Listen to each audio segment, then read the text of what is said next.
V Slovenski vojski je v primeru, če nekdo želi postati pilot, potrebno najprej opraviti seveda srednjo šolo, pa potem se vpisati na fakulteto za strojništvo v Ljubljani, kjer obstaja smer letalstva.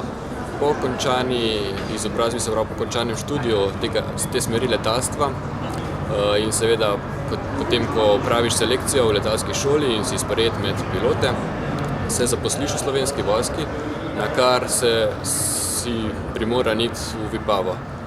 Se pravi, v Vipavi traja usposabljanje tako kot za ostale vojake, cirka 3 mesece oziroma 3 mesece pa pol.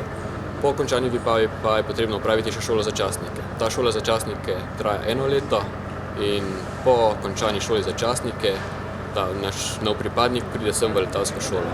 Tukaj pa potem seveda nadaljuje naprej usposabljanje na področju letalstva, se pravi osnovno in nadaljnje usposabljanje za pilota v Slovenski vojski.